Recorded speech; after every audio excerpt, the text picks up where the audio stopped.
and welcome to the next installment of the Dayz Spotlight. Today we are shining the spotlight on that man, the myth, the legend, SuperFTlol. So, FT, mate, how are you today, buddy? Doing great. How are you doing? Not too bad at all, mate. Not too bad at all. Good Thank you stuff. so much for taking the time to do this with me today, mate. I really do appreciate it.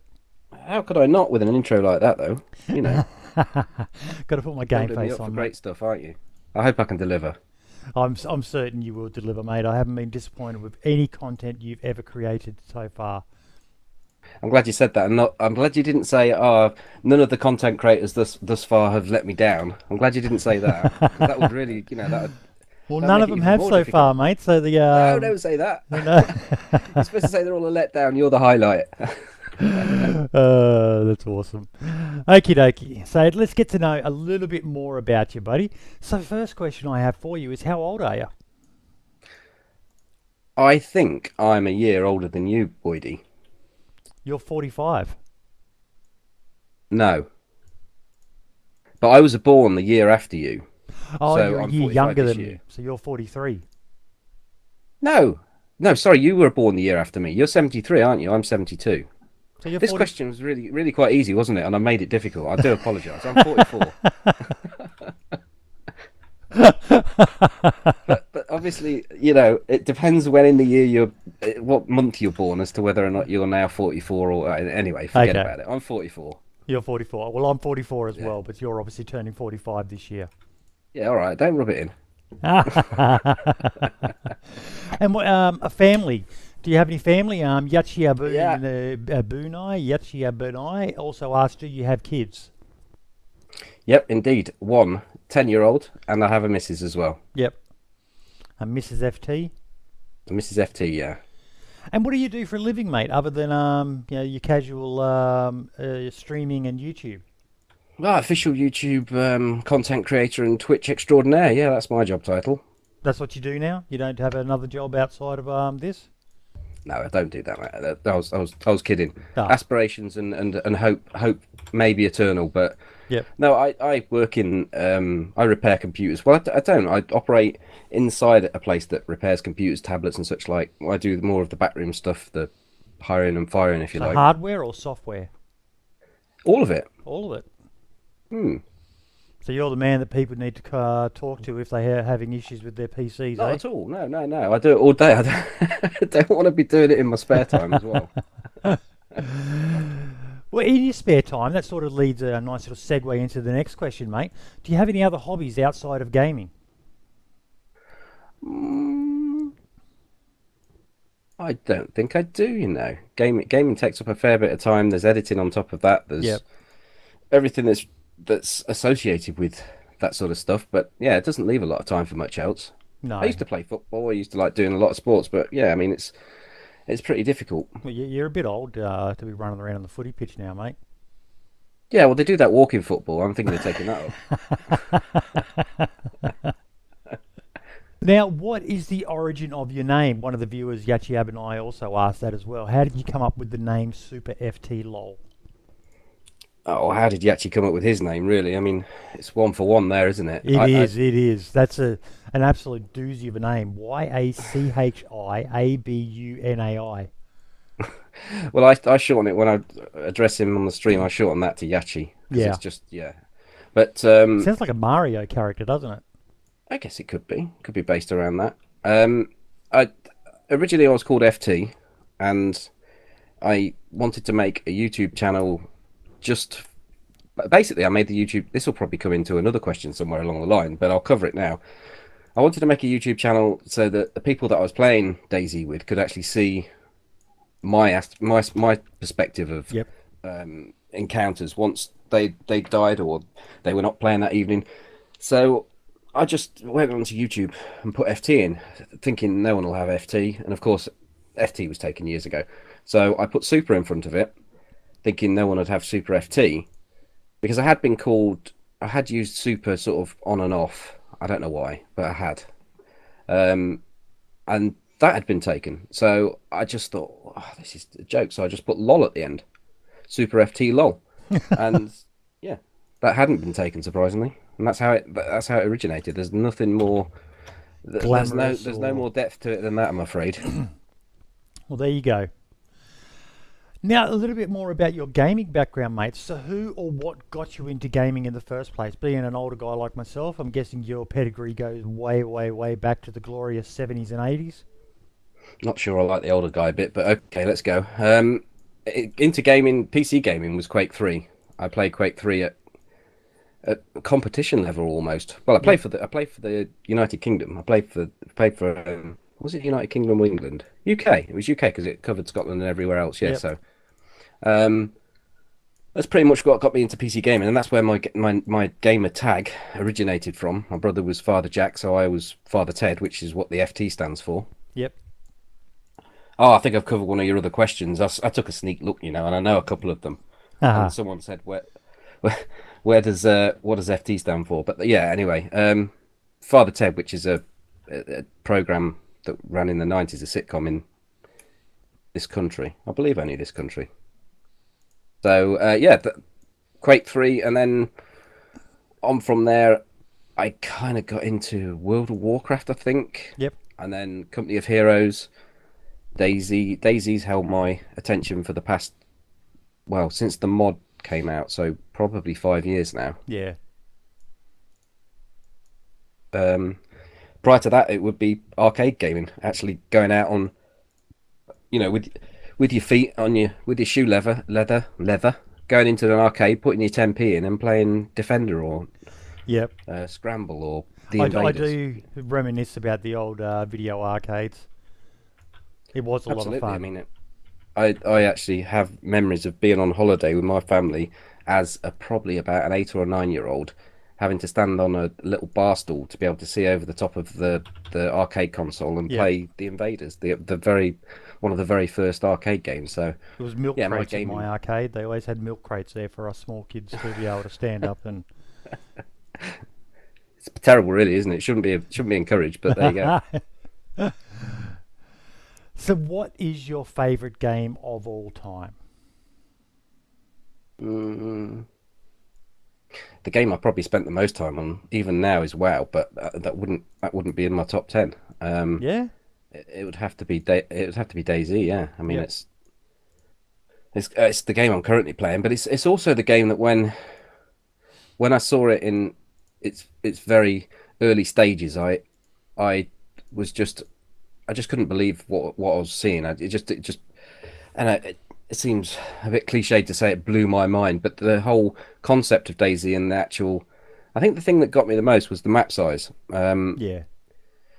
I was watching a stream, and there was some people that was playing Company of Heroes at the time, so I'd been watching them stream Company of Heroes, get a few tips, and I then they were sort of talking inside the Company of Heroes forums about this new game that was just being made, and it was very bare bones at the moment, and they were streaming it, and so I thought, right, I'll give it a check out. And the guy, as I now recognise it, died somewhere near Electro. He respawned at Berezino, but I didn't know any of this. And he said his squad mates that he was playing with, he said, I haven't got the 40 minutes to run back to you. I'm just going to give up for the night. And I was just like sat there thinking, 40 minutes? What world is this? Coming from someone that played Quake 3 or Company of Heroes, or something that the maps were just nothing like that sort of size. So Yeah. yeah, I had to look into it more then, and then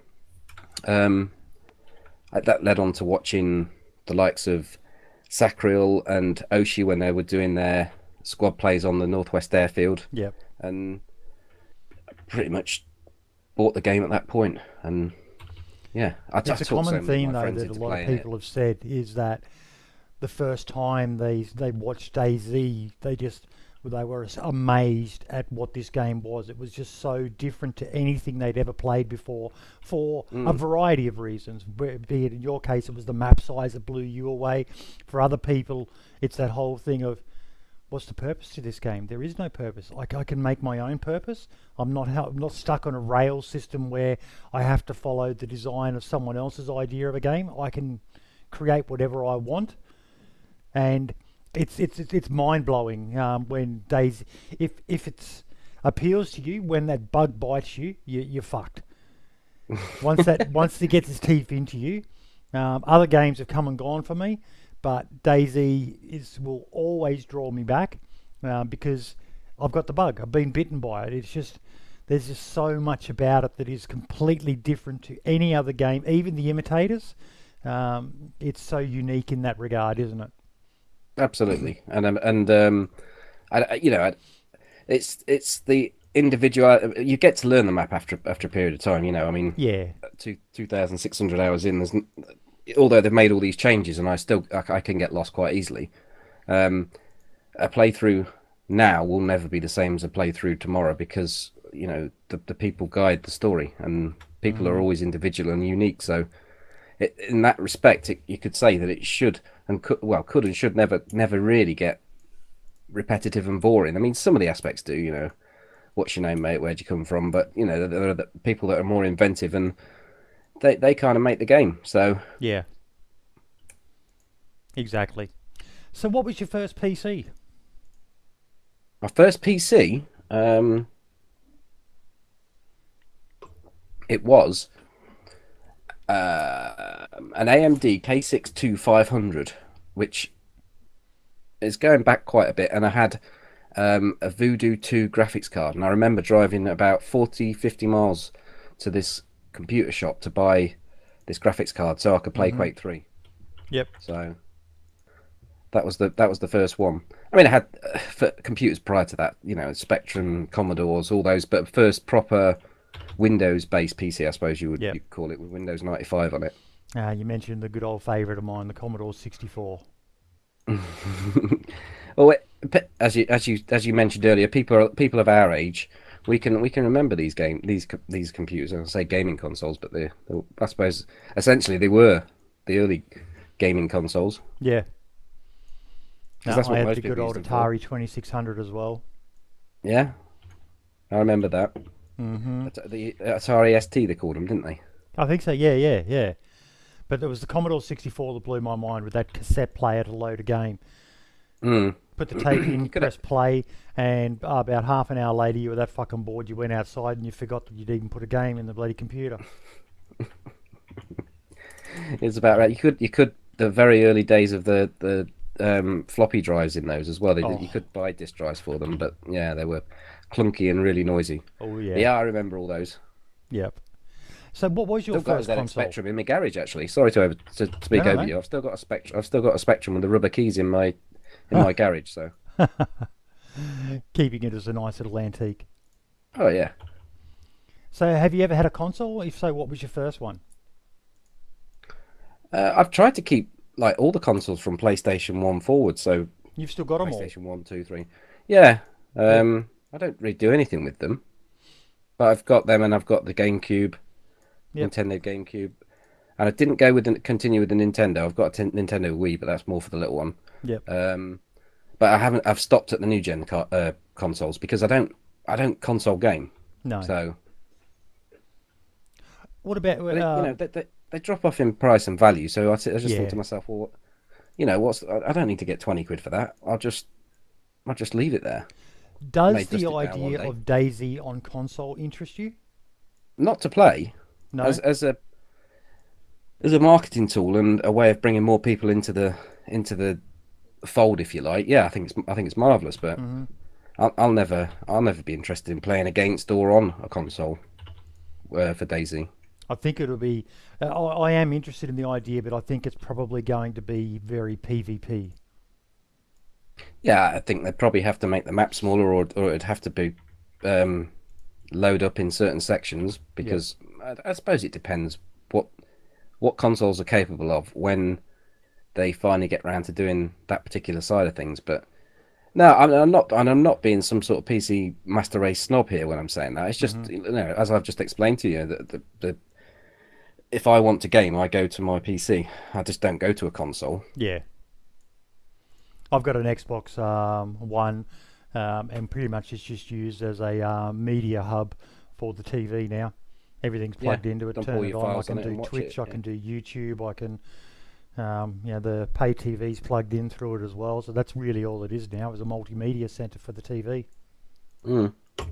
That's pretty much what the PlayStation became because it had the Blu-ray on it, so it's pretty much very similar. Although I will be buying a game sometime soon for it, which will be Red Dead Redemption 2. What, is that exclusive to it? Yeah, Or unfortunately, it never exclusive to come out on consoles? console. If you've got an Xbox 360 laying around anywhere, mate, I highly recommend getting Red Dead Redemption. But I digress. We're talking about Dayz, not about Red Dead Redemption, but absolutely amazing game, phenomenal storyline. Hmm. I'm afraid it's not going to bring me back to consoles, so You're not gonna. What's wrong with you, mate? You're not going to go and spend 500 quid just to play one game? just to play one game that you've recommended. No, afraid not. Okay, so this next question, you've already answered the first part about why you started making videos. So we'll move on to the second part of it then. Why did you start streaming yourself? Mm. Well, I think it was. I think it was by request, Yep. and it's not exclusively that reason. You know, you've got to have some form of interest in it yourself before. You know, you can't have someone talk you into doing something completely. So, but I did get asked it a fair number of times, and I thought it would be a little bit of something to add to my YouTube channel. That was the initial thought. Yep. I don't. I did. You know, I didn't have. I didn't really think that it would go anywhere. Because I'm not a very sociable person. I don't tend to talk to people very much. Yep. You know, because of the sort of stuff I do in my work, I'm speaking to people quite often. I come home and I'm like, all right, that's it. I'm not talking to anyone now. You know, the missus gets the odd word now and again, and that's about it.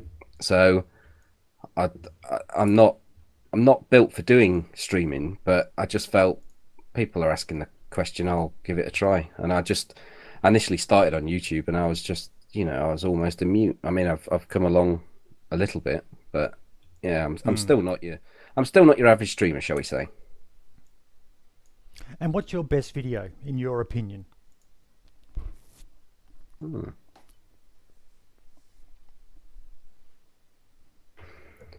I don't know.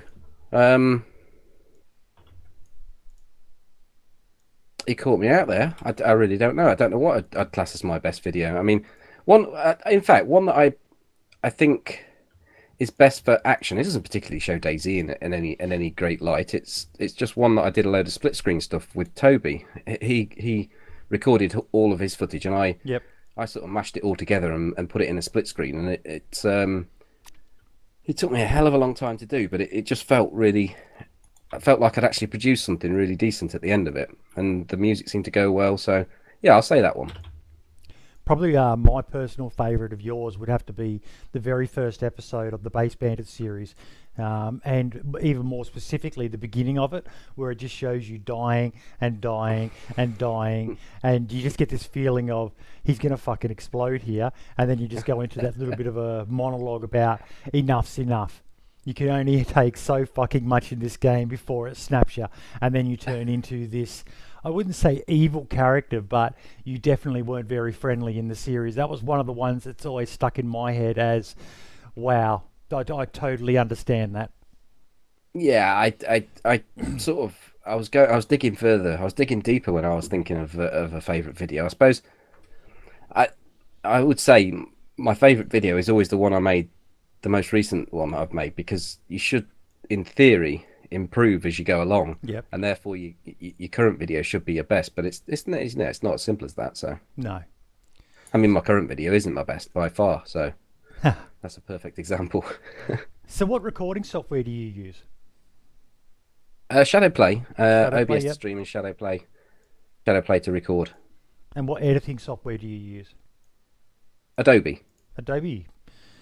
Bucking the trend there, mate. The majority of people seem to use Sony Vegas, but yeah, I'm a Adobe person myself. Yeah, well, people want the easy way out, don't they? They don't want to learn the hard stuff. Shots fired, shots fired. So you've already answered this next question. You did play the mod. Absolutely. I Yep. played the mod from 2 months in, so pretty much not from the start, because it was an exclusive set of people that were invited to play by Dean. Yep. What, and you didn't make that list? No, I was an unknown at that point. Oh. Not that I'm much better known now, you know, but yeah, so it was a case of discovering and finding and joining in very early on. But yeah, so I played the mod for the whole of its life up until the point the standalone was released. For me, it died at that point. Yep. Okay, so you sort of touched on what made you fall in love with it, but what is it about DayZ that still makes you love it? I think it is the same reason that I said, the fact that it's so unique. The people in it are unique, and Yep. each playthrough is a different experience, or can be a different experience should you meet interesting people. So what happened to me with the mod was probably 6 months prior to the standalone being launched. I was in a position with YouTube to want to be carrying on providing content, because I was sort of getting somewhere, and it was almost like the YouTube was driving my desire to play DayZ, which is never a good thing, because you're forcing.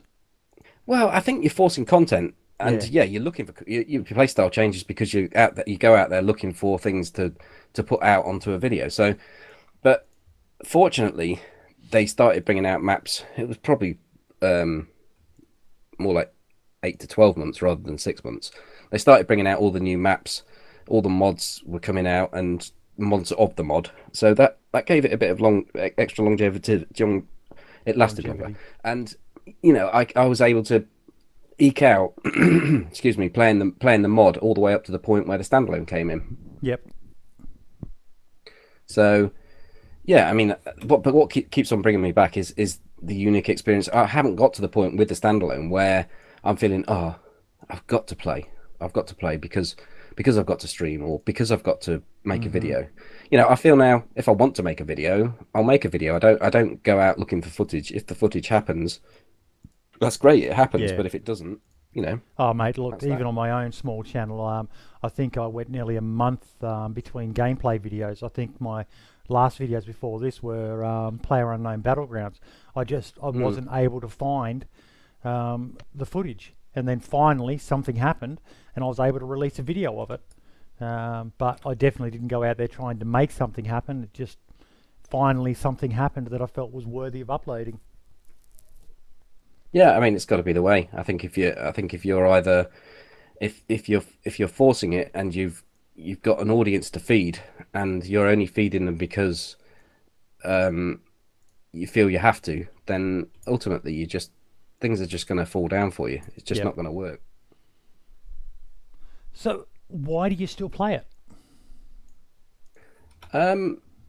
Because I still enjoy it. I mean, I'm a one game person. I don't. Well, I say that because of my little girl, and she's into PC gaming. I'll branch out and play other stuff with her, because DayZ's not suitable for a 10-year-old. Yeah. But so I'll play other games with her. But for me, when I come and sit in my PC room and play on my computer, other than Hearthstone, which is something I play at the end of a stream or the end of a game session for a bit of a relax, I just enjoy playing it. And every time I've seen you play Hearthstone, mate, I don't think I've seen you win a game. It doesn't seem like it's very relaxing.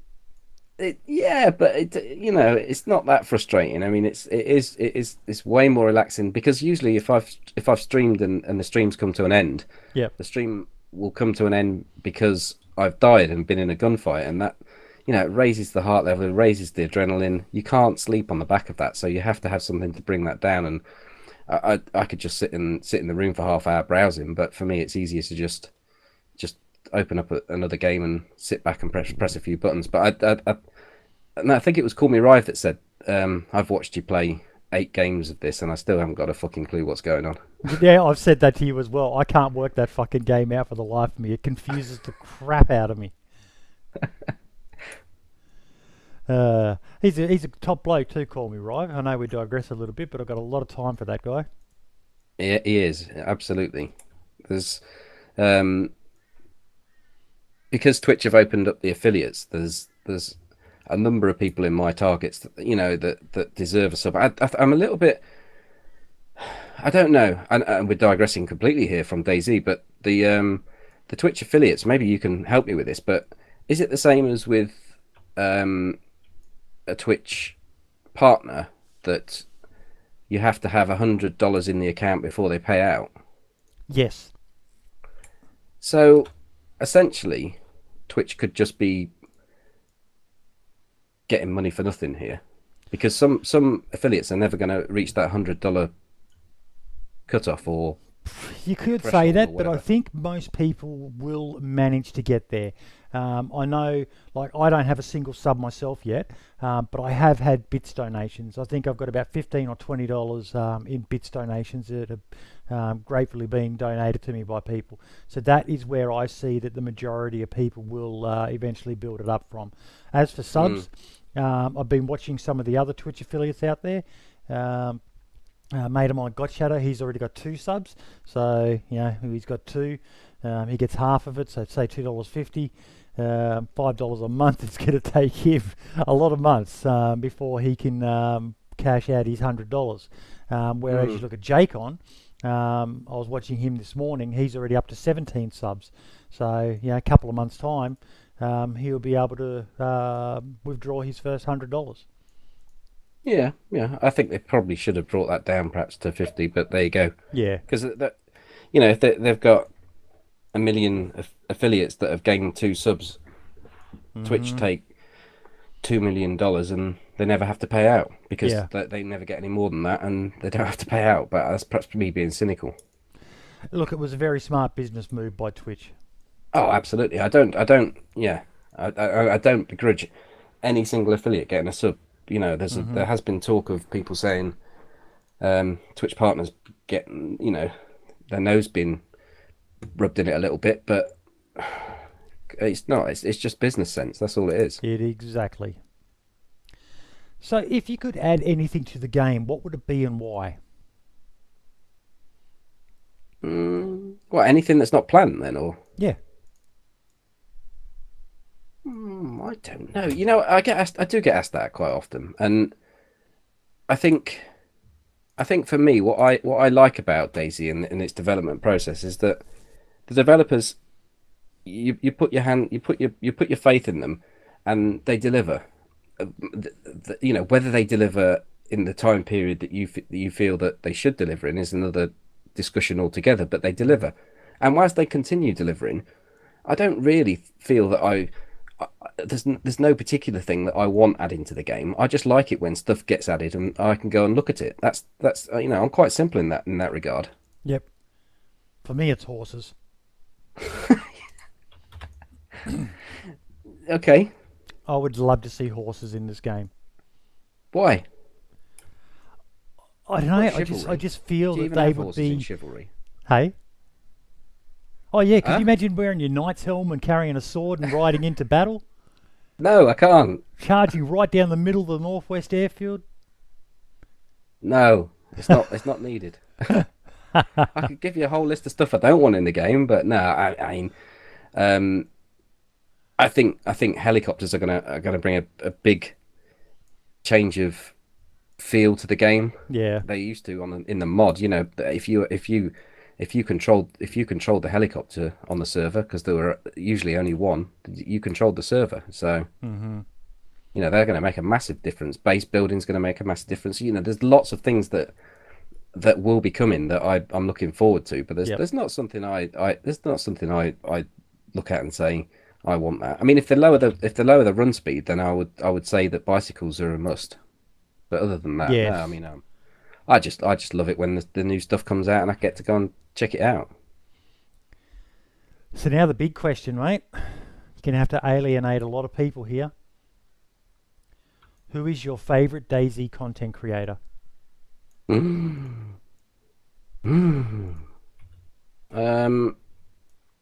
have to be really honest and tell you that I don't watch a lot of Dayz content creators.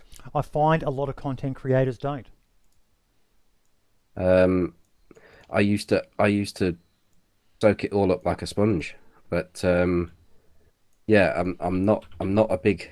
Do you mean content creators YouTube, or do you mean content creators streamers, or are you talking Both of the all of the either above, or? all of the above. Because I mean, there's no doubt that the streamer I watch the most is the Running Man. Yep. That's just simple fact. I mean, it's a case of oversaturation because the bastard's always on. So you've only got to watch. So Do you want me to edit that bit out, mate? not at all. You can have that right on his nose. You can. I'll call that the title of the stream: "The Running Man on too fucking much." No, he's got he's got a great personality and he's quite easy to sit back and watch. So, as far as streamers go, it has to be him. Call Me Rive, I watch him now and again. Yep. But that's more down to timing. I've dropped into your stream every now and again, but again, it's timing. You're not streaming when I'm able to watch. So, Yep. That's content creation wise. Video, I wouldn't put Paul in the same category for his videos. I mean, I can't remember. I mean, it probably is a couple of months since I've last seen his videos, because his videos are often highlights of something I've already seen on his Twitch.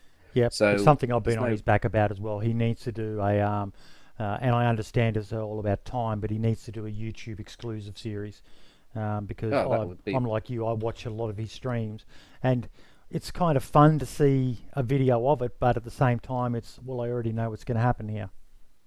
Yeah, I mean, Paul, by his own admission, he said he keeps things quite simple with his video editing, and this is not me having a dig at him, but he keeps it, and what it works for him, So why change it? Why learn how to use Adobe After Effects and put all sorts of special stuff in when you don't need to? Yeah. That doesn't mean to say he doesn't spend a shitload of time making his videos, but essentially they are highlights of his Twitch. So I'd have to say that Barely Infected, Rene, the next one you've got in your target for this particular series that you're doing, he makes some really decent videos for YouTube, and he's very loyal to YouTube. yes. YouTube is for him. YouTube is what it's all about. That's where his content will always be. He doesn't want to switch to Twitch to do streaming. He will stick exactly where he is, and that's that. So, but as far as video watching goes, that's that. Baby Nades is. I just heard a shot fired, and I'm on a very low pop server. That's always a little bit worrying. It is. Baby Nades has just brought out, or is bringing out some really solid content at the moment. I've not actually sat through more than 10 minutes of one of his videos, and again, it's no reflection of the quality of the videos, but it's having the time to watch him, because his are very long videos. I can sit in a stream for an hour, a Paul's stream, because I can actually be doing editing while it's going on. I can get other stuff done. As far as watching a YouTube video is concerned, it does take the concentration of watching a YouTube video, because people have put the time and effort into doing it. If you're just going to be doing something else while it's on, it's fair enough for something like this as a vodcast type thing, but for an actual presentation and a video that's been made and people have put time and effort into, you should really watch it if you're going to watch it. So yeah, that's where I'm at with that. So I couldn't be more honest, and I couldn't tell you really. I know I've been very predictable there and said Paul and Rene, and they're the two people that I've played with the most, and that are part of the little menage a trois that we've got going. But that's totally understandable, mate. You wouldn't spend so much time playing with them if you didn't like their content. No, that's true. Okay, status reports. Do you read them, and if so, what do you think of them?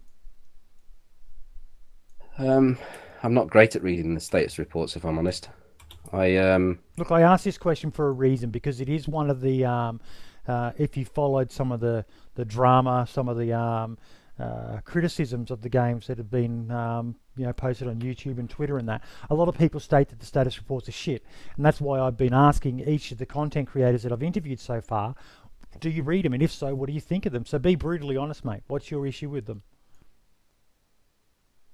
Well, much as with, it's a time issue again. I mean, I suppose it doesn't take. No, that's a cop out. It doesn't take long to read the status reports. I flick over them and I go onto Reddit and I pick out the top topics that people have brought forward on the status reports, and I'll look at them via that particular medium. Yep. I don't go through them, trawl over them, and await their release. I couldn't even tell you when the next one's due to come out. It's I do when there's a new patch. I'm interested as to what content's going to be on the server and what I'm actually going to be playing. But the status reports for me, I'm not that interested in, because it could be a status reports telling me something that's not going to happen until 6 months' time. I mean, yeah. I don't. As far as the way they're done, I don't have any issue with them, and I don't know. I don't think there's anything that would improve them that would make me even look at them. They're not really of much interest to me. I agree with what a couple of people have said, even though it'd probably take away from a few content creators' videos, but I would love to see them do it as a video report as well. Well, I suppose that's the time thing for them as well, isn't it? But they're putting more time and effort into them. You have seen improvements over the... They definitely have way improved. The format has been laid out of them, and there's improvements there, and that's coming from someone that's not really paying a great deal of attention. But I'm also not someone that will just bash the shit out of the game and not know exactly. I mean, I know where things are at and I know what's happening. I'm up to date with stuff, but I don't tend to pay too much attention to the status reports. What, if any, advice would you give to the dev team if they happen to watch this? Now, I'm certain Brian's going to be watching this one, mate, so you need to be very careful. Brian, Bry, as he calls me Stu, and I call him Bry. I don't know. Like I said before, I don't bash the devs. I don't give them a hard time. I don't feel that whilst the updates could perhaps come quicker, I don't. That's just personal preference, and that's what I think most people would come up with and say. But I don't know what their workload's like. I don't know what they're doing day for day. As far as I'm concerned, they're providing me a game. They're providing. Not only are they providing a platform for me to play on, they're also providing an experimental version often, and they've also got an internal version that's different. That's 3 different versions of the game that they're running that have to be up and running. Now, if this game wasn't in open access early alpha, then it would be complete, but it just wouldn't have had the funding that it's got, and it wouldn't be the game that it is ultimately going to be. So, I don't. It's not my place to tell them what their job is. They're doing a fine job just as they are, and that's not me being a fanboy arse licking Brian, because you've heard me tell him how it is on many aspects of life, but not it's not my place to tell him what to do with his team and with the development of Dayz. Yep. What is your biggest gripe with Dayz as it is?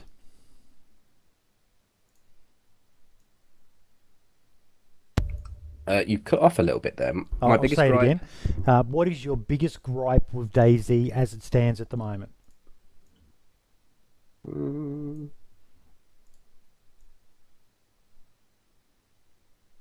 I think close quarter combat. Yeah. It's been a bit hit and miss. It's a crapshoot. It is. But the problem is, if you're playing on a server that's local to you, it's not quite as bad. But if I play on an American server, I can shoot someone before they even see me. They can turn around and shoot me, and we both die. Whereas it shouldn't happen. If that was on a UK server, the chances are it won't happen. So it's not always down to Dayz. It's often down to the latency you've got to the server. So yeah, they can't improve on that, because there's a fucking great distance between me and where the server is and the other player and where the server is. So that's not the fault of the Dayz. That's the fault of where the player is playing. I don't know, because I totally agree with you on this point, because the main server I play on is Dayz Underground, and I've got a mid 200 ping to that server, which is playable. Now, what I've noticed, this character, I just uploaded a video the other day where I got 3 kills in Novi Sabor. 3 shots, 3 kills. That was using a blaze, and most of those were at close-ish range, but not that brutal up-close quarters combat, within 5 to 10 meters. The first kill was about 100 meters. The second 2 kills were probably 25 to 50 meters. Then later on another day, I had in the bitch bunker at the Northwest Airfield. I went running in there, as I generally do, my classic shark eyes run, and there was a person in there camping it. It took me a whole 60 rounds mag on an M4 before I was finally able to kill this guy. And I'm certain most of my shots were on target, but they just weren't registering. So it confused me that I could do these one-shot kills with the blaze at 50 meters to 100 meters, yet when it came to close quarters, it took me nearly 49 rounds. It was a 60-round mag, and I had 11 rounds left in it at the end. 49 rounds sprayed at close quarters to finally kill this guy. I suppose the only thing I can say in the defense of Dayz in that respect is that there were 49 things happening, and there were probably 40 things happening on his side for the server to process, whereas when you shot singularly, there was just one thing to deal with. So yep. I don't know, but close quarters is just, I've just found a barrel. I've just been, for that last, how long we've been talking, 45 minutes, been looking for a barrel, and I've just found one. Boydie, you might be in the next Base Bandit series. just a little bit, because I haven't got the audio split. So hi YouTube, Boydie Dayz, like and subscribe. I've got to find a place to put it now. But yeah, that close quarters. If there was something, if there was a magic switch they could press that fixed close quarter combat, that would be, because I do like up and personal, but I'm very frustrated with the way. It's very risky. You just don't know how it's going to go. Yeah. What are you looking forward to the most in Dayz?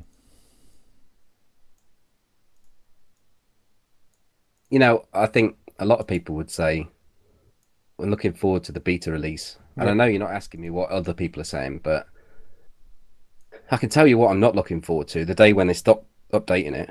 Yeah. Because for me, that's, the modders will come in and it will give a new lease of life to it at that point anyway. But it's what I should really concentrate on the question rather than going off piste here. I think at the moment, in its current state, I'm looking forward to the next patch, and the next patch will be the biggest patch, and from there they will be able to roll out so many updates, because they're going to be onto the new player controller. The new player controller, and the new engine's going to be fully integrated, and they're going to have so much stuff that they can roll out based on that very fact. So yeah, it's got to be the next patch, the 0.63 patch. That's what I'm looking forward to. Has your style of play changed at all? If so, how and why? Yes, it has. I mean, very early mod videos that I did, it was all about me finding people and killing them. I was just brutal and ruthless. I didn't care if they spoke. I didn't care what they were doing. I wasn't after a story. I was just after making Fragfest videos. So from that point, I found that it was actually quite easy to kill people in Dayz. It's not a challenge. If you've seen them first, you should win 90% of those encounters. And it just, to make things more interesting, I decided that interaction was way more important than making just kill videos, kill montages, essentially. Yeah. To actually pin a story to a character. Excuse me, to make a video that had some depth was just, it was far more entertaining for the viewer, and it was far more entertaining for me as a player, and just made the game more interesting. That doesn't mean that I don't have a ruthless side to me where I can go out. I can be playing sometimes on stream and I can die 6 times, but I'll still try and talk to the 7th person. But that doesn't mean when I decide to play off stream, I won't kill a load of people. And the base bandits proof therein. I can play a number of different styles, and I think if you want to keep this experience, this game fresh, then that's kind of important. You've got to mix it up a little bit. And I say this to Rennie so often, just go out there and fucking kill everyone for once. Just don't, just go and be, your YouTube channel it would light up. It would implode. Yeah, they would be crazy. The people would be going, "What? This is Rennie. He's killing people." But it would be so refreshing, and you'd find a different aspect to the game. And he's like, "No, I play Dayz like I play my life," and that's Rennie. But I totally agree with you on Renee. I know we're kind of getting into next week's video, but I still remember that one when the three of you were playing and you were, I think it was on the road near Mishkino, and you ended up in that big contact, and Renee was on fire. And the comment section of his video was everyone was blown away by how good he was at PvP. People just aren't used to seeing that. Yeah, he's got it in him. He just needs to unleash the beast. Yes. Yeah. You sort of touched on this. What are you looking forward to the most in regards to modding once it's opened up? Well, I think the thing is, as I said, I don't find Dayz stale currently. I mean, I'm actually, whilst playing, whilst talking to you now, I'm playing, and it hasn't got stale. I'm doing this for a little bit of footage for the base bandit, but I'd quite happily be running around doing this anyway. It's not something that no one's got my arm up against my back, and I've completely forgotten what your question was. Where are you going? Most looking forward to in regards to modding. Modding, yes. If the day comes when it becomes stale, then as it did with the mod. But the thing is, with the mod, it had come to the end of its life with regard to updates. The people that were then putting the updates out were the people that were providing the new content via the mods of the mod. So, yeah.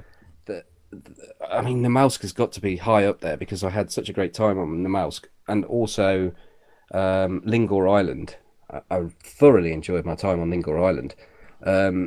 So just the addition of the new maps and what they're going to bring. That's my answer as well. I've never played the mod, barring a handful of hours, like literally 3 hours, I'd say tops. But the new maps, God, I'm looking forward to that. That feeling of being lost again and just being able to wander and discover locations. I am so looking forward to that. All the new items and weird little mods like that don't really interest me. They may change once they're out, but new maps with the basic vanilla Dayz content, I'm so looking forward to. I think the flip side to that is that I am a little bit concerned of the way it could fracture the community and splinter people off into different, like Epoch did, like Overwatch did. I think it was Overwatch, over something or other. The one where you spawn with all the guns and there's cars everywhere, essentially Wasteland, but with a few zombies. The downside is people flock to those sort of experiences because they are part of the here and now generation where they want everything given to them immediately and they don't want to work at it. And the thing is, it detracts from a vanilla Dayz experience, because what makes the gunfights so enthralling is the fact that you've spent 3 hours on this character and it's all on the line when you're fighting. Yes. And that's really what gives you the heartbeats and the adrenaline pumping. I've got them the wrong way around, but you know what I mean. It's that very aspect that gives you that. And if you take that away, you're so invested in your character. I know it's one of the golden rules is don't get attached to your character, but it's pretty much impossible in Dayz. You spend hours, unless you're incredibly lucky and you get one of those, sneaking up behind someone on Douche Rock near Kamishobo there, and you knock out a fully geared person and get all their gear straight away. Unless that happens, you're spending at least an hour before you have reasonable kit. Yeah. Before you can even defend yourself with a gun, you're looking at an hour's worth of investment, and before you've got anything that's really worth protecting, you're looking 3+ hours. So Yes. if you take that aspect away, it's much like people have asked me about the servers that are offering tents in Berezino, and you can just go in there and Berezino get all the loot Madness you or want. whatever it is, and Yeah, I yeah, mean, I think they're wonderful if you want to learn how to PvP. use the gun mechanics and how to shoot properly. But I think for a DayZ experience, there's just nothing. There's Yeah. nothing there. Yep. May as well go and play PlayerUnknown Battlegrounds, Absolutely. which is a great game, but already I've started. My interest in that game is waning a bit. I know that's contrary to what's actually happening with the game. It's just, going massive, but it's fun, but it's not DayZ. No, no, it's not, and I've not played it, and I don't intend to play it. And that's not just me just being a DayZ fanboy and saying I want to stick with DayZ. It's just it only has very limited appeal, and I just don't feel like everyone jumped on it and wanted to play it, and I just didn't feel I did, so Yeah. I've left it alone. How many people do you reckon they need per server? 80. 80? You're in agreement with Paul. My mind has always lent towards 100, but Yeah, I think 100 wouldn't be a bad number, but I think the problem is that you're going to get there is that the server might, if the server can cope with it, yeah, go for 100. But I played on the 70-man experimental servers, and it wasn't a true representation of how a server would play with that many people, because so many people were spawning in, and a lot of there was a huge amount of people on the coast because of the nature of the fact that you're a freshborn. yeah. So, but I made it inland. I made it to the northeast airfield when the northeast airfield was. Still military. I won't say when it was good, but I'll say when it had lots of when it had lots of loot there. When it had a reason to want to go there. Yeah, yeah.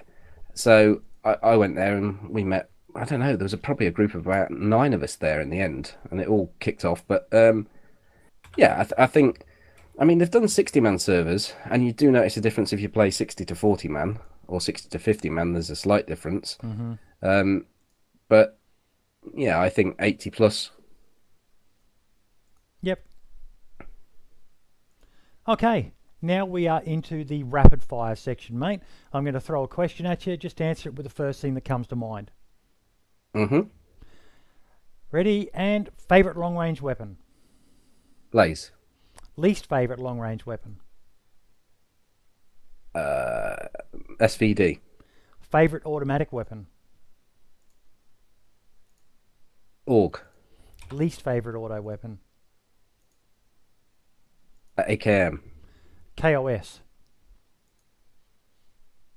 Sometimes. First person or third person? Third person. Favourite server? Blue Waffle. Favourite place on the map? The Sobors. Public or private? Private. And there we go. You got through that so much easier than my last two guests on the show, mate. Really? Oh, Well, the only reason I did was because you worried me. You scared me with the quick fire questions. You just say what comes into your mind. I was almost worried not to. You put the fear of God in me. now we get into my favourite part of the show, mate, and this is the viewer questions. The first viewer question we have is from the amazing Cam Can't Run, and he wants to know, what is the greatest shot you've ever landed? I know the answer to this. You should do. It depends how much I'm going to build it up, though. So, I was playing with Rennie from Barely Infected. We were approaching Cherno. We heard shots. This is the pre-Cherno. This is the old Cherno with triple yellow. Went into the apartments overlooking Cherno. It was probably a kilometre out, so we pushed forward another 200 metres, so it was within 800-metre range of triple yellow. The rain was coming in. The mist was coming in. The night was coming in. I zoomed in with the blaze to the top of triple yellow where we saw the sniper. Rennie was spotting with the binoculars I ranged at 800 meters, hit the shot, the guy fell, and he went from. We couldn't see him at that point. He just disappeared from our view as he dropped, as he ragdolled to the ground. 800-meter shot onto the top of triple yellow to get rid of a sniper. It was beautiful. Was that in a video? Yeah, it was. Yeah. I think I remember that from watching that. Yeah, I put it in a video, and then I thought it was that wonderful. I put it in a highlights video. I put it in 2 videos. Do you remember the name of the video? Because I'll try and put a link to it in the video at this point. I probably have to DM you that on Twitter because I can't remember. Yeah, we'll do that after. Okay, next question. Red Cell 5. And you sort of covered this a little bit during the interview already, but how are you liking the transition from YouTube to Twitch for streaming? I was a little worried to start with. I don't mind admitting, because I'd spent 18 months, perhaps a little longer than that, building up an audience through YouTube, and I got to sort of half decent view accounts. Saturday nights I would be probably getting around a maximum of 200 viewers in on YouTube, and I thought it's a fair bit to gamble, because YouTube, I've got I don't know, 15,000 subscribers. That those that are interested in my content will get auto notifications when I stream or when videos come out. So it wouldn't be that. It's sort of like having to build it back up from scratch, because I had nothing. I had nothing at all on Twitch. I even I recreated an account, because my other account was FTEEE, I think it was. Yep. And it had no relevance to the YouTube or my name, so I created a new account which was SuperFTlol, and I started from the ground up. And as I say, I was a little bit worried, but the transition has been something that, is without doubt 100% worth doing for me, because why did you do it? Well, if I'm being completely honest, if I'm being brutally honest, and I'm going to be, it was because there was an opportunity to get partnered. Yep. And YouTube doesn't offer the same incentive to stream as Twitch does. No. And I mean based on money in the pocket. If I could stream on YouTube and get 200 viewers, I felt that I could probably stream on Twitch and get 200 viewers. And if I was getting 200 viewers on Twitch, I could probably convert a number of those into Twitch subscribers, and that would pay me money. And it would pay me money just to play a game that I love playing and provide some form of entertainment, as loosely as you like to call it, for people that are watching. So it was almost one of those no-brainer things where I just thought, I've got to do it, because if someone was to offer you 100 quid, 200 quid or whatever just to play a game that you're playing anyway, and you're doing this, you're streaming it on YouTube, and the only thing you need to do is transition to a different network and get paid to do it, then who wouldn't? It was just, it just absolutely made sense. And as it happened, when I moved over from YouTube to Twitch, I put the application in quite early for partnership, and they refused it and said, we want to see you build your follower base up. I did it with 100 followers.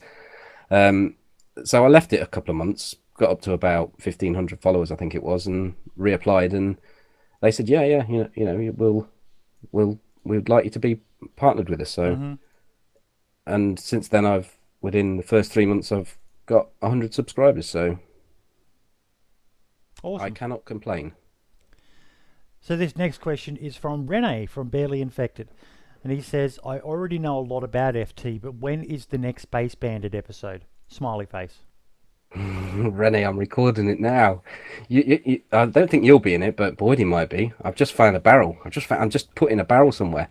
When you put these barrels down, they go. They used to go in front of you, but they now go behind you. Ah. So when you try and place a barrel, you have to sort of position your backside to the tree and then drop it down in front of you, and it sort of pops behind you. So I've just done that now. Made it much harder with this graphical update to hide barrels. They have, but I've now got 3. This is the 3rd barrel, and the other 2 they've survived probably 2 weeks. Yep. So it's it's all about placement, and it's all about not just chucking them in the first tree you find. So I've just found a decent little spot there. The problem I have is actually finding them bloody things when I've hidden them. Mm-hmm. I have to go back on the recording and go, all right, whereabouts is that?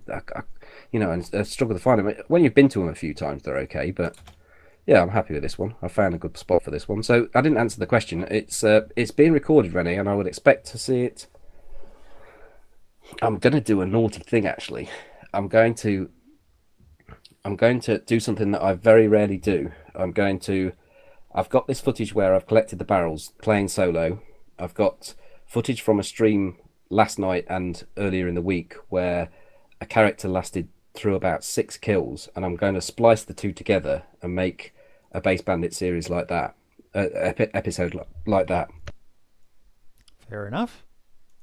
Sounds interesting. And, yeah, it's just the sort of kills, and I just, when I was streaming, I said, right, this character's going to be a nasty character. He's going to pretty much kill everyone, and true to form, I couldn't. I ended up giving 2 pistols away. One at VMC, I gave a guy who was unarmed, I gave him a pistol, and another guy I gave a pistol to. So I try and put those in because they don't really go along with the Base Bandit, but I think I can splice the two together, the collecting of the barrels and the life of that character, and make a fairly action-packed Base Bandit for episode 3. So it's a long answer, but it will be very soon. I would hope end of this week, perhaps middle of next week. Awesome. So Yachi comes back in now with a couple of questions. His first question is, what was your childhood dream job? I didn't really have a dream job as such. I actually wanted to be a vet, but because I'm as soft as shit with animals, I'm really daft. But I then realised that I'd have to do all sorts of nasty stuff, like putting them down and doing operations on them and stuff. And I thought, well, that's truly horrible. I couldn't do it. So much as I'm an animal lover, as soon as things start getting nasty and bloody, then no, I'm walking away. So, do you have any pets? Unusual pets? I've got 2 chickens. Yep. They're my little girl's chickens, but yeah, I used to have a big fuck off Alsatian dog. The 2 didn't go together. The dog died before we had the chickens, so they didn't have the 2 together. But yeah, that was what I wanted to be when I grew up. If you but I didn't have a dream job. No. Okay. He also asks, which would you eat if you had to choose, a cup of glue or 2 newspapers? What sort of question is that? Come on, buddy. You're supposed to be reading out the stupid ones. I'm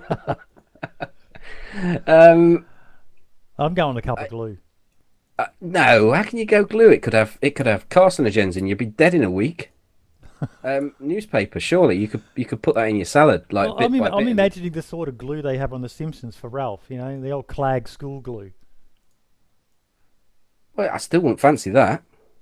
You could get that down quicker than 2 newspapers, though. Yeah, but he's not putting a time limit on it. I could take a year to eat 2 newspapers. Just put a little bit on my salad, or mix it in with my curry, and I'd be done. You know, if you start putting glue in the stuff, then you might end up dying. That's a risk I'm not taking. That said, I did try Tipex when I was at school.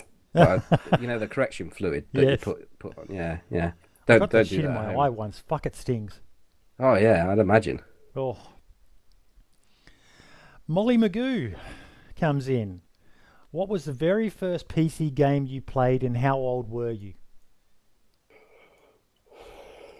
This goes back to whether or not we're talking PC Windows based, or whether we're talking. I can't remember my first PC game, but it would be something like Jet Set Willy on the Spectrum, something similar to that. Yeah, do you remember that? No, I don't. Oh right. But I can't remember PC game. No, afraid not. Okay. Molly also comes in with another question, which I was present in the stream when this topic was being discussed, so I understand. So you may have to elaborate a little bit more. I'm going to let you elaborate on what she means by this question, which is, how many donuts?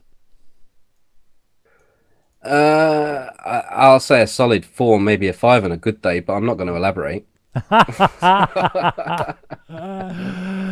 I'm going to have to search the internet for some sort of PG related image to try and explain to people what we mean by donuts. I think it's only fair. We've kept it quite clean so far. I've only swore a couple of times as well, so yeah. Was it ever I think we should established keep were it we at that. talking about like eclairs, or are we talking about donuts with the holes in them?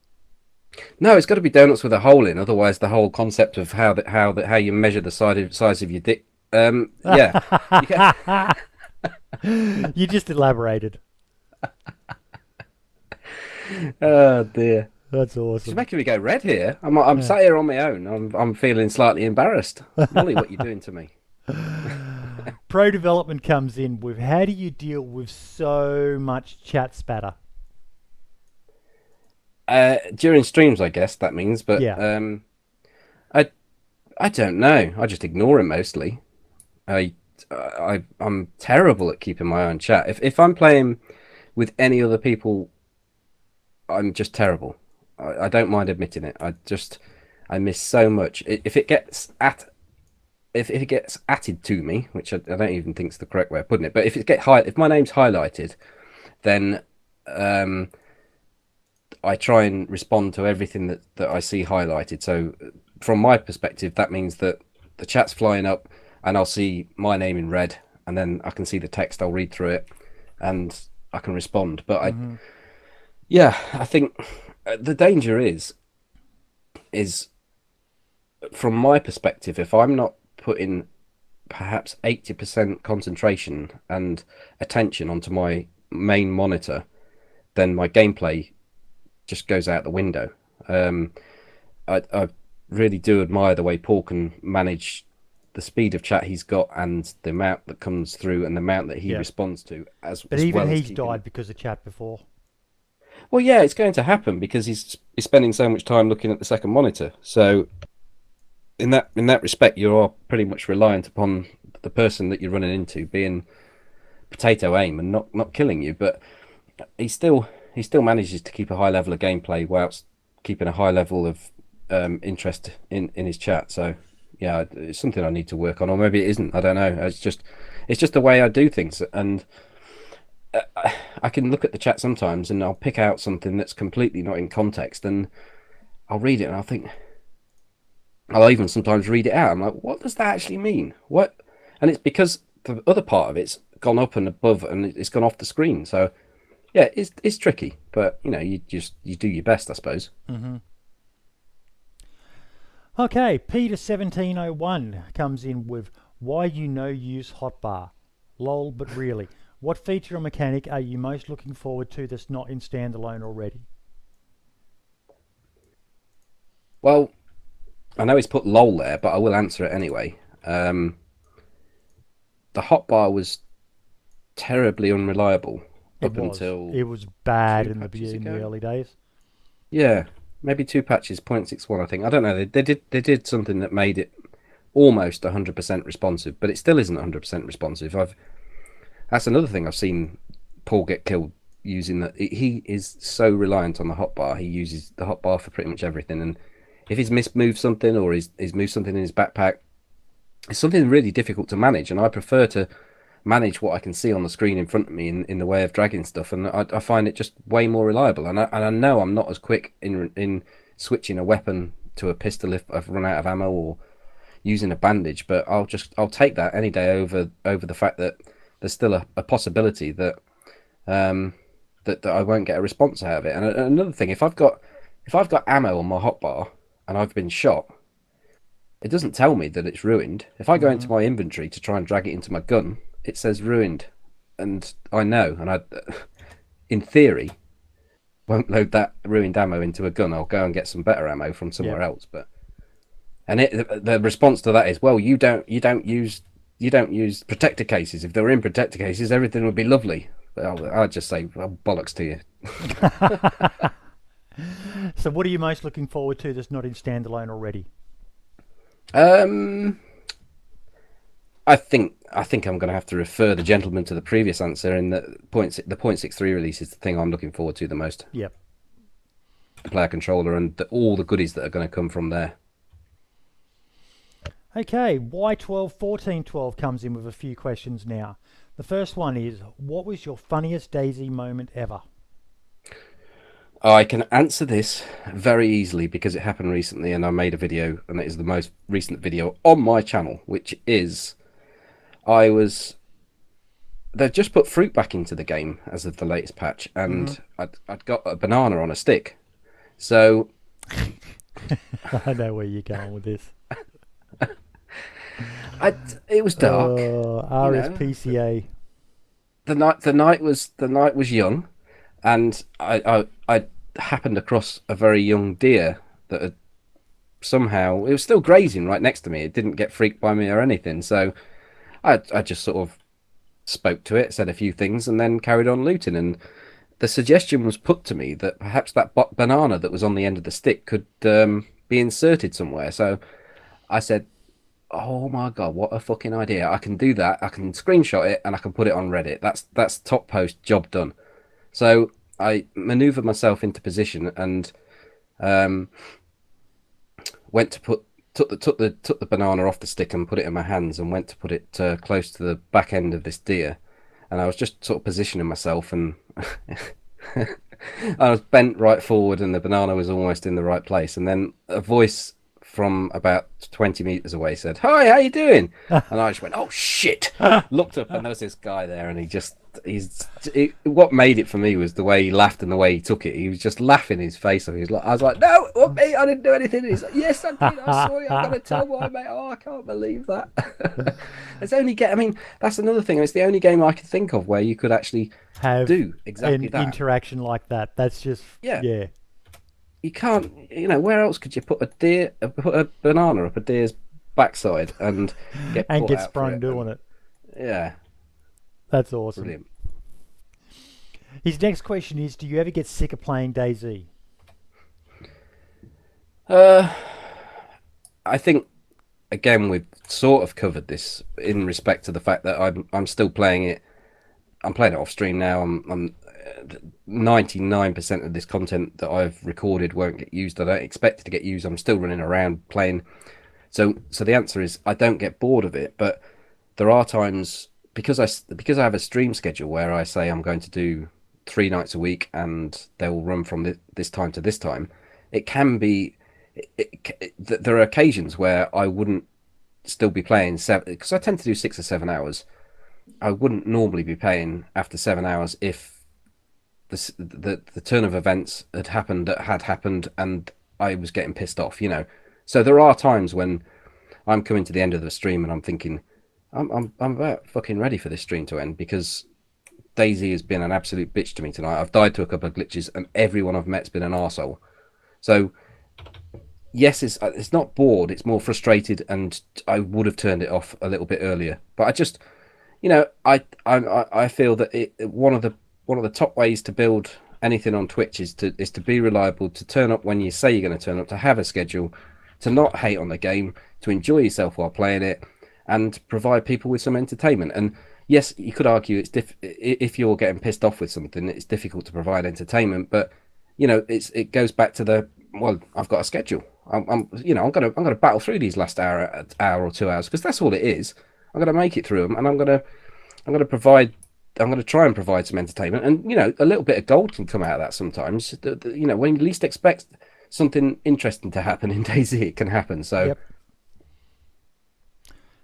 He next asks, if you were to stream something else, what game would it be? I have streamed some Hearthstone, as we said earlier, but it's not. Again, that's not anything that I do seriously. It's something that I just. So I got asked the question, what after you finish streaming, what occurs, and I'm like, well, I don't actually go to bed straight away because I'm a bit hyper. I'll play Hearthstone. It just sort of grew from there, and people say, well, why don't you just leave the Hearthstone on? And then I'll go from 200 viewers down to about 30. And no one wants to watch me play Hearthstone as badly as I do. So, but yeah. What even was the question? Well, I got completely sidetracked there. What did he say? If you were to stream something else, what game would it be? Well, I suppose yeah, Hearthstone. I would, but I wouldn't stream that seriously. No. Not for any length of time. But it would have to be something that I can put everything into. So I miscreated maybe. I don't think I could get into miscreated because of the way the players look. I just can't take it seriously. It's too arcadey. Okay. Too arcade. Yeah, if you're in first person, I think it's fine because you don't get to see the player character. But as soon as you see someone coming along next to you and they're bouncing along and jumping over 7-foot walls, you think to yourself, well, that's daft, that is. I don't like that. So yeah, until something else takes my interest, it will just be Dayz. He also asks, how does your family feel about you streaming 3 to 4 nights a week? I think unless you've got full support from those around you, you really would struggle to do the sort of thing that I do and many others do. You need the support of your significant other, and your family to do it. If you don't have that, then you're just going to lead yourself down a path of trouble. It's just not going to work out. And I'm in a fortunate situation. I don't stream before 9:30 because that's when the little one goes to bed. So I don't miss any time that side of it. But I am fortunate enough that my wife will get up and take the little one to school whilst I go to do my day job, and I get to see her when I come home from work, through the evening. So it doesn't impact greatly on that side of things. So I guess I'm really fortunate. I think that's the way to look at it. Yep. And I think you've got to be. Baby Needs comes in with a question now. Do you have any big ideas for your channel that you never got around to doing?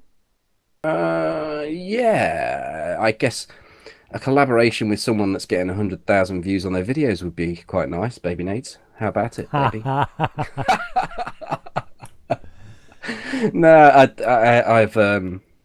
I've nothing big, but there's always things that you want to do, and I'm terrible at. I mean, the art on my channel is just, it's so old now, and there's so many things that I should be doing that I'm not doing. I'm terrible with Twitter. I'm terrible with social media as a whole. I'm not geared up for this sort of thing. But I just happen to be ended up with a reasonable talent for editing videos, and it kind of went from there, So I haven't got anything specific now.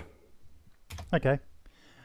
Next question is from Epibria Machine, who asks, if you could set up your own server with your own gameplay rules, what would you consider implementing? He mentions examples such as factions, whitelist, communication protocols, etc. I think whitelists are fine. That's about it. I think Dayz is the best untouched. Yes. I think as soon as you start implementing rules, you've got problems because... That's why I love Dayz Underground. I know I probably mention this every single video. They have their whitelist, but that's it. There's no rules other than don't hack, don't glitch. No, I think the only thing that may detract slightly from that is that it's role-play encouraged. So that's not a specific. You don't have to do it, but they like it if you do. Shall we say? Well, I suppose they like it. They don't care whether you do or you don't. But there are quite a high percentage of people that go on that server that will do that sort of thing. And to me, it just doesn't. I can't take part in that sort of thing. I don't role play myself, but I just go along with it. But do you not find it awkward when people are role playing with you, and you don't particularly want to be role playing? I just go along with it. They ask things. What were you before? The apocalypse and all the rest of it. I usually just say something stupid. Quite often I dress as a fireman on that service, so I tell them I was a stripper. Just most of the time I just roll with it and then move up on my own. I just want to get as far away from it as possible. That's just me though. I mean, I can understand it, but that's why I no rules, absolutely no rules, and I'm fine because as I say, as soon as you start implementing no kill zones or rules or anything to Dayz, it loses a huge chunk. Yeah. Now he also asks, if you were a developer, what would you change? I.e. the inventory system and handling, or zombie behavior, crafting? I think all of the above. they're all going to be changed though. But what would But you change? What's something that you would like to personally change?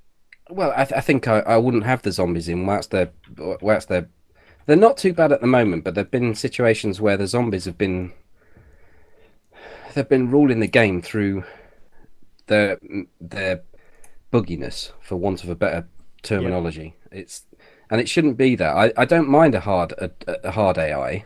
You'll never have an AI that replace anything other than the threat that a human can offer. But they they shouldn't be there when they're they're causing you issues because they're fucked. So Yeah.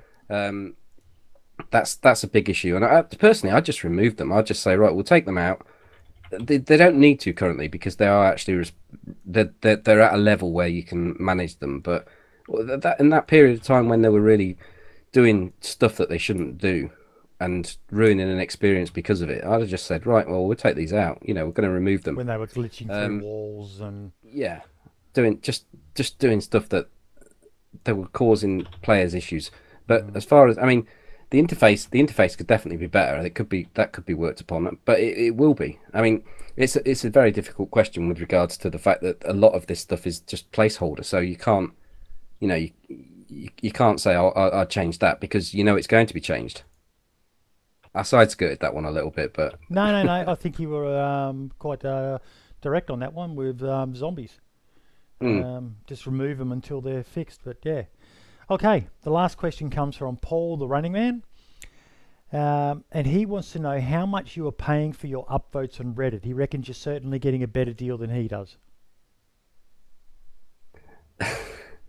well, the thing is, I don't actually post on Reddit anymore. I followed his lead. It's not worth getting upset by people on Reddit that I also know that you got asked a question that you didn't actually ask here, and it was with regards to have I upped my security with regards to any crazy people that are around, and yes. there are many crazy people on Reddit, and I actually got someone on Reddit that was borderline stalker, and it's just not worth anything. He accused me. Oh shit! I just fell off a wall.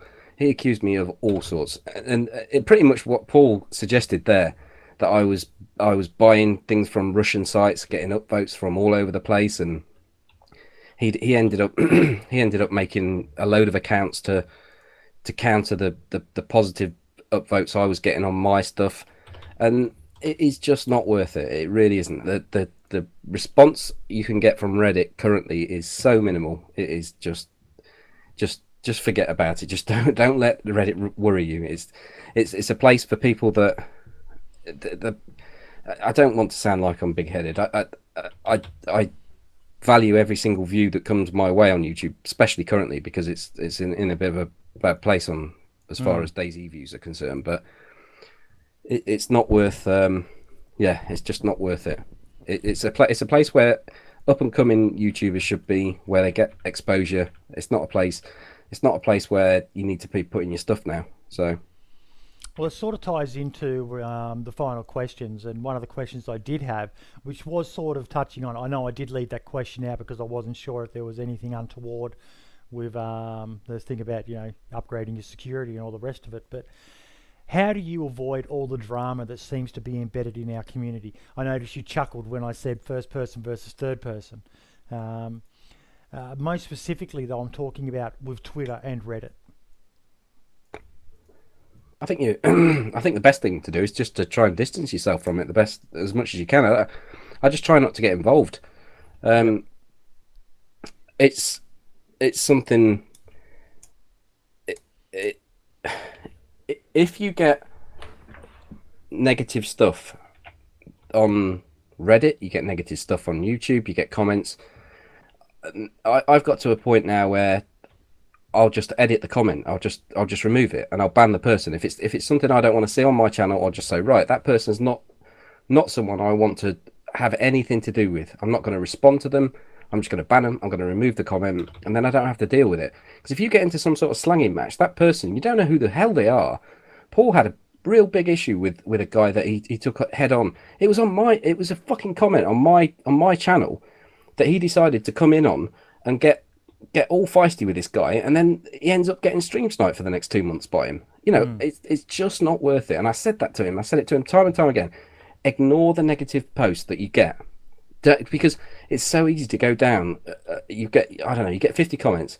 You go down and you read, oh, great video, mate. Nice. I like the way you did that. I like, what a twat. Why did you do that? And then that thing's just there in front of you, and you want to just respond to it, and you want to just tell that person, I spent 5 fucking hours, 10 hours doing this video. What right have you got to tell me that I didn't do this right or I didn't do that right?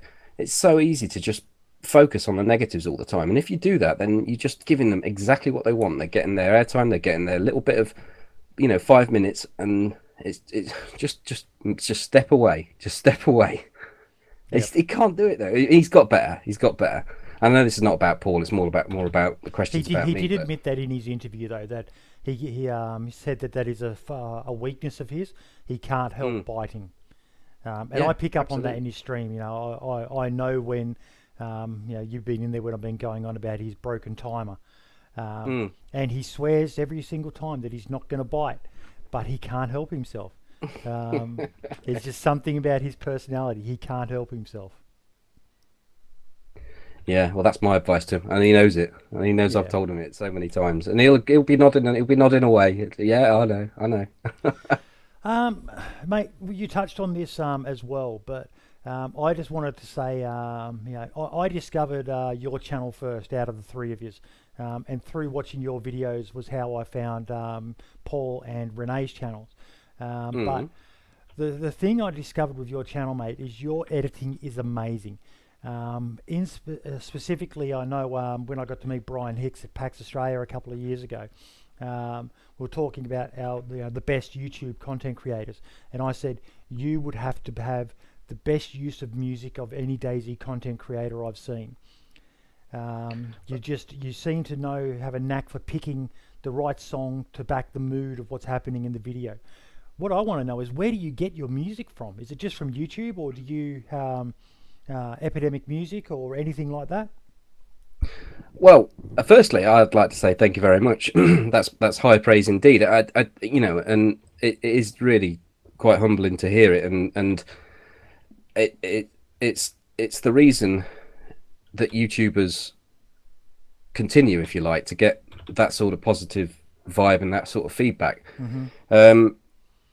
And with regard to the music, it's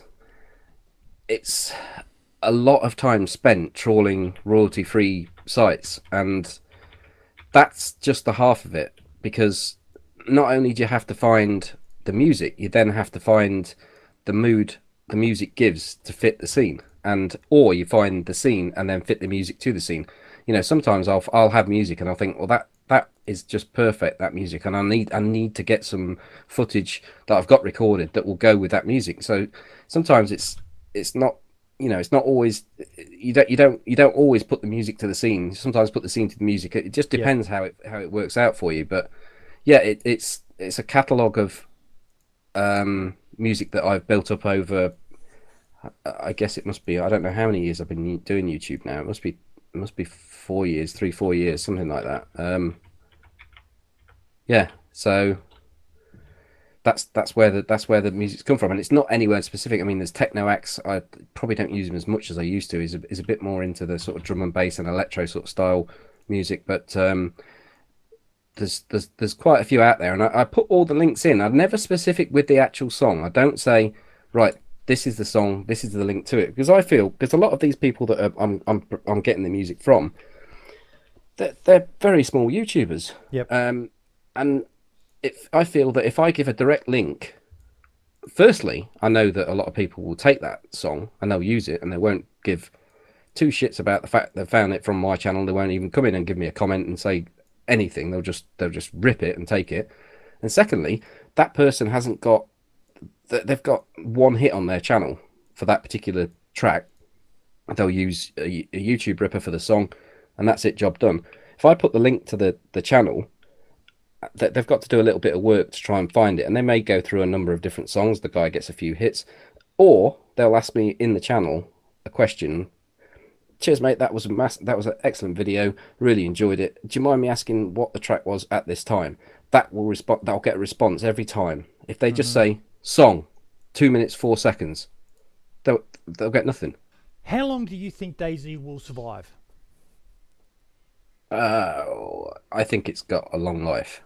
I would say, if we're saying the end of this year for beta, they're talking about supporting it for another 6 years. I mean, Yep. that's a long period of time, but it doesn't go into it. It doesn't actually offer much in the way of detail. Supporting it, they're still supporting the mod in many respects. That they're having to, you have to go through Bohemia before you can. The people that are working on the mod can have the new patches authorized. So it could be as loose as that with regard to support. But I think the modding community will keep it alive for that period of time at least. And what advice would you give to 6 years? Sorry? So 6 years is what I'm saying for the answer there. Yep. What advice would you give to people thinking about buying DayZ right now? I think it depends, really. I mean, I can't recommend the game highly enough. It is. Sorry, I had to pause there. I muted myself as I burped. I didn't think it would be very appropriate. I think it's, yeah. I mean, I don't like to. I wouldn't like to say flat out buy it. It's worth buying, because I think it takes a certain type of person to be able to enjoy the game. Yes. Those that want the quick fix, and that's, I don't like to generalize too much, but in today's society, the youngsters of today sound like a right old fart now, but they want the here and now. You know, the YouTube generation. They want the quick fix. They want the respawn in with all the gear, and you constantly see comments in Reddit forums and other places about, wouldn't it be good to have a server where you spawn in with all the gear? And well, no, that's not DayZ. That's my opinion. Yeah, absolutely. I DayZ completely agree with you. Whatever you want it to be, but it goes against the ethos of DayZ in my eyes to spawn in with everything. Yeah, I think you've got to do your research on the game. You've got to go and watch some streams. It could be anybody's stream. It doesn't have to be anyone that we've mentioned tonight. It can just go in and watch a stream of it, and see what you think. Watch YouTube videos. Do your research. I mean, ultimately, you can't use Steam's refund policy for DayZ realistically to be able to get a proper feel for the game. I don't think anyone that's played DayZ less than 50 hours should even be qualified for putting maybe even 100 for putting a Steam review in.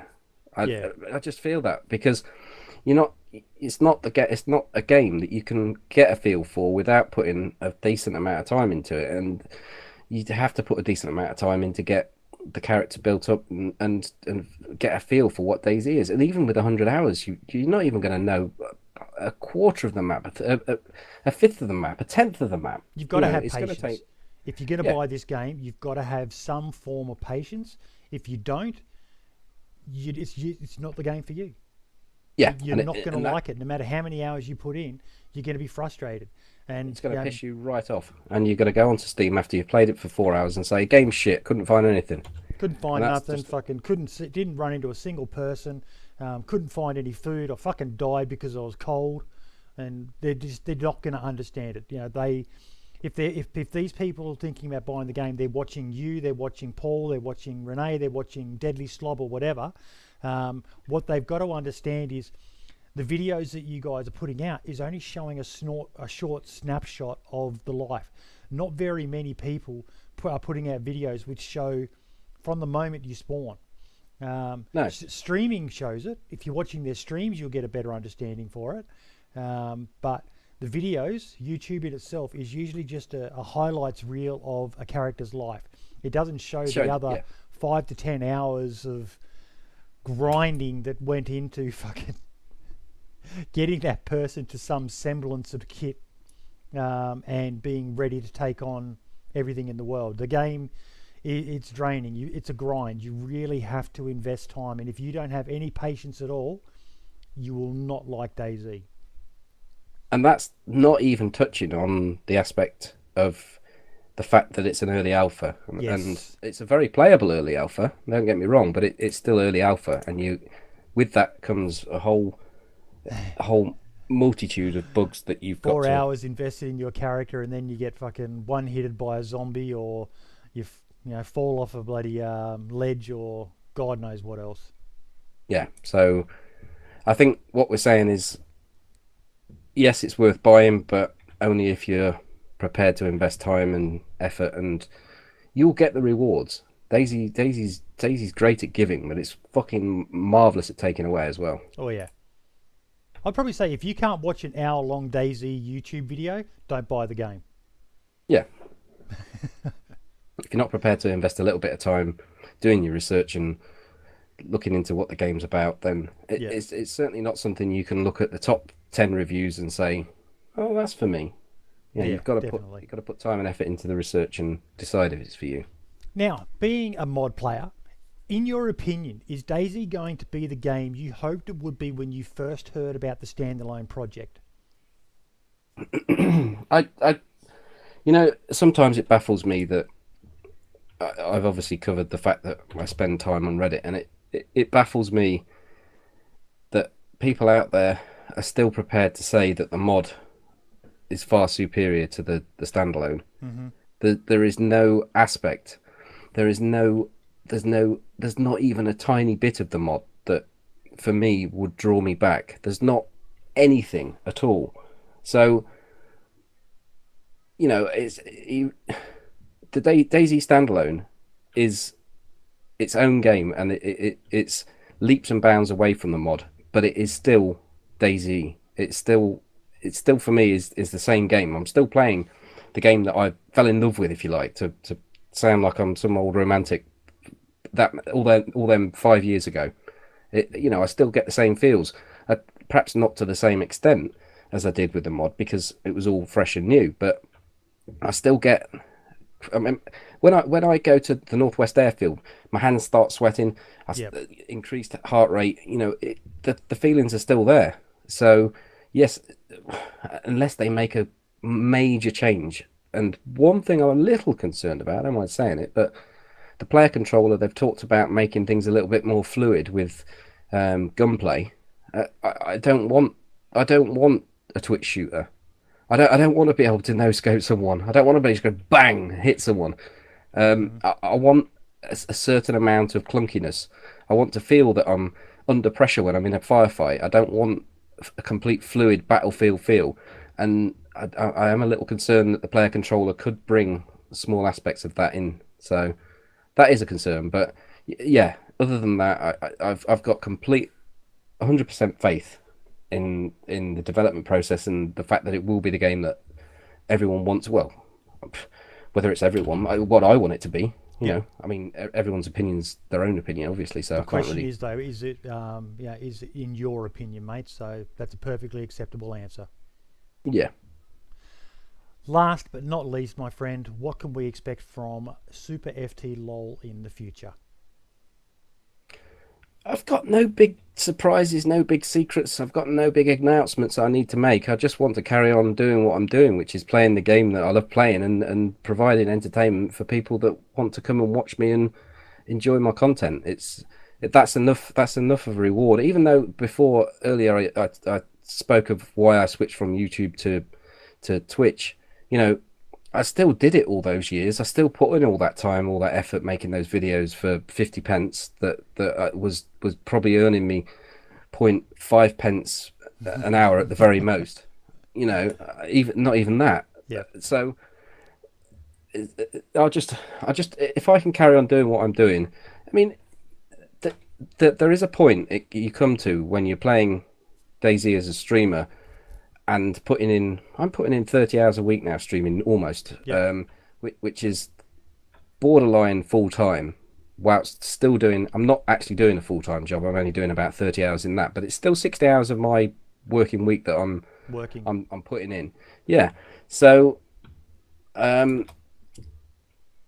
you do have to think to yourself, well, there's a tipping point. Do I earn enough to actually class this as an income that I can rely on to be able to become full time, and that's the only thing that really, I suppose, is what I'm looking at. But it's not something that I'm actively pushing for. It's just something that will come naturally if it's going to come naturally. It's not something I can really alter. I can't put more time into streaming. I can't put more time into creating content for YouTube whilst keeping my other job going as well. So it's just a tipping point. If I end up, I think, if I'm being honest, a tipping point maybe around somewhere around 300 subs. Yep. That would be a position where I'd have to seriously consider what I do going forward. But yeah, currently just keep on doing what I'm doing. You know, I'm happy with it. Any plans for a face reveal, mate? No, Paul's done one. Renee's done one.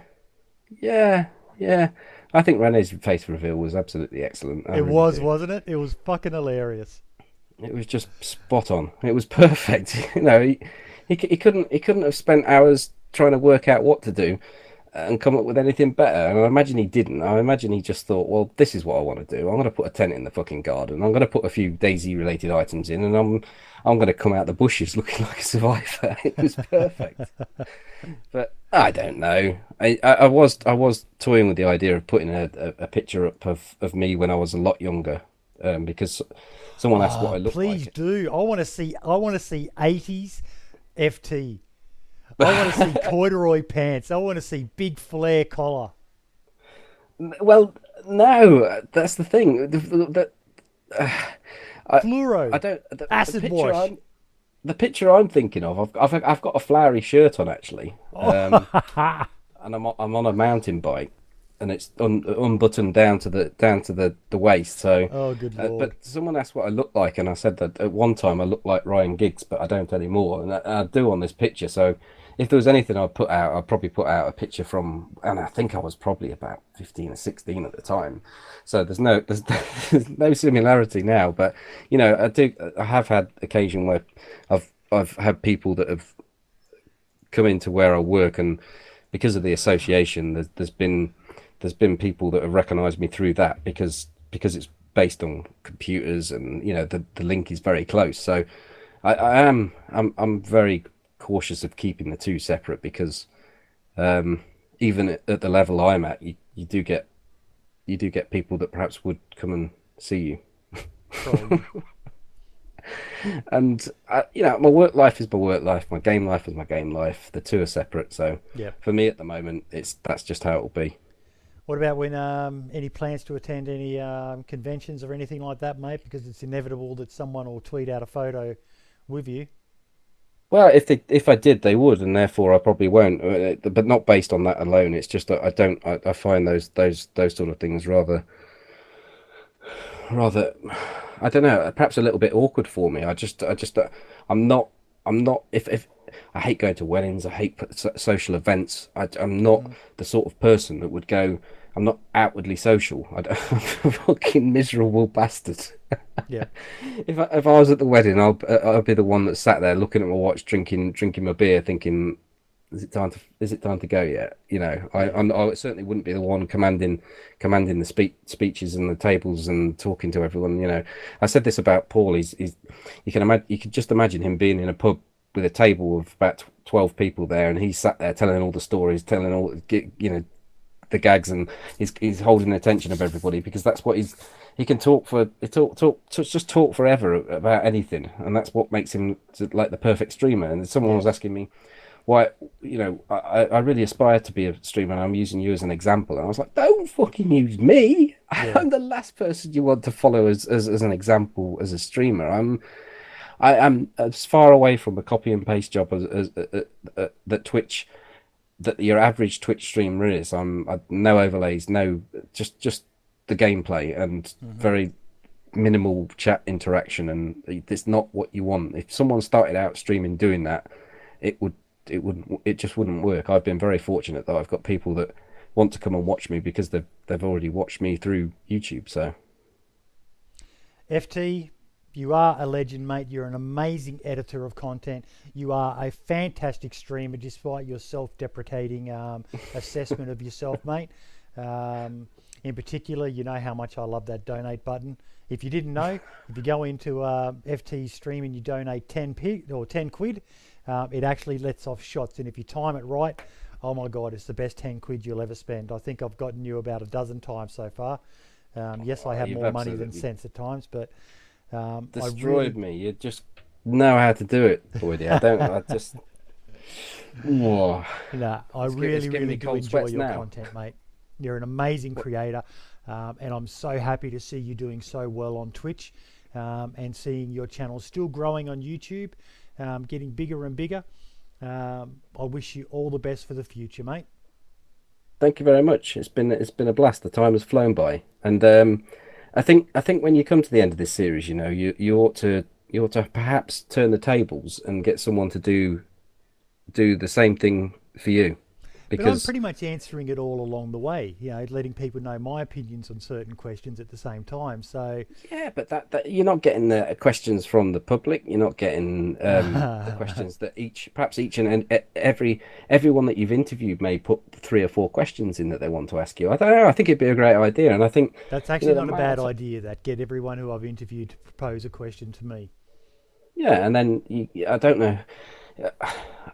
You could get someone that perhaps hasn't been interviewed to do the interview with you, because otherwise it would seem like perhaps a bit of favoritism. But the time and effort that you're putting into doing this, and the time and effort that you put into the Dayz community, is just unbelievable. I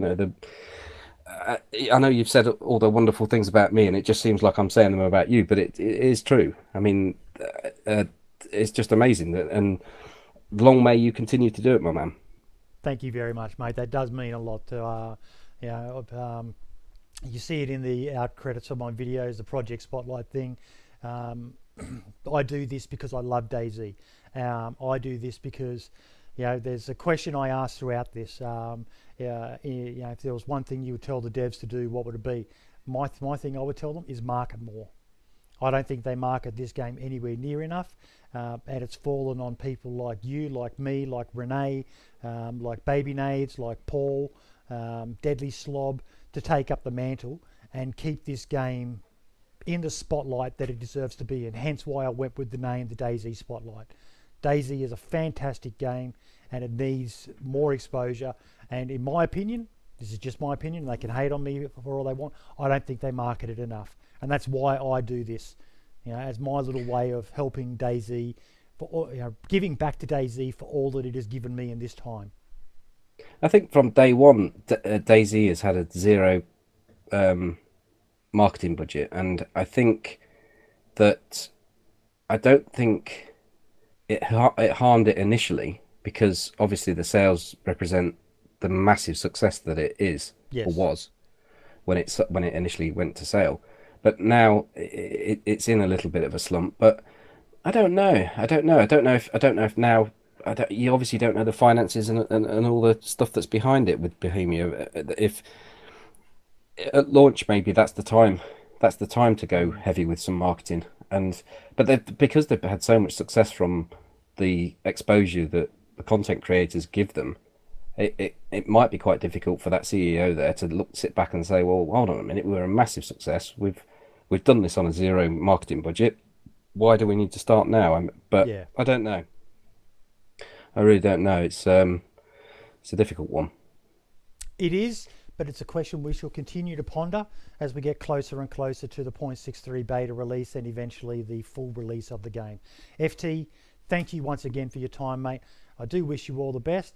And ladies and gentlemen, the next one that I am going to be interviewing is the other man, myth and legend himself, Renee, or Barely Infected. So the video should already be up now with the link to the Reddit post where you can list your questions for him. And I hope you guys enjoy this video as much as I enjoyed recording it with FT. FT, any final words? No, I think you're wonderful. That's my final words. Thank you so much, mate. I really do appreciate it. Love you long time, and ciao for now. We can live.